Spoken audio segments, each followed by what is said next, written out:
Facebook, Twitter, ইউটিউবের সামনে প্রতি সেকেন্ডের আপডেট পাওয়ার যে যুগ, সেই যুগে প্রকাশ্যে দিনে দুপুরে মুসলমানদের সাথে এই ব্যবহার করা হচ্ছে, এই আচরণ করা হচ্ছে, কিন্তু টু শব্দ করার, বন্ধ করার, বাধা দেওয়ার কেউ নাই। এখান থেকে আপনি বুঝতে পারবেন যে আজ সারা বিশ্বের মুসলমানদের অবস্থা কতটা অসহায়, কতটা নিদারুণ, কতটা করুণ। মধ্যপ্রাচ্যের মধ্যে ইসরায়েল নামক যে রাষ্ট্রটি স্থাপন করা হয়েছে, আমার মনে হয় পৃথিবীর একমাত্র রাষ্ট্র যার নির্ধারিত কোনো বর্ডার নাই।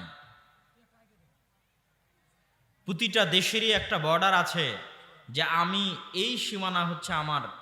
যেমন আপনাদের পাতাড়ির যে সীমানা, এই সীমানা কত সালে নির্ধারিত হয়েছে বলতে পারবেন?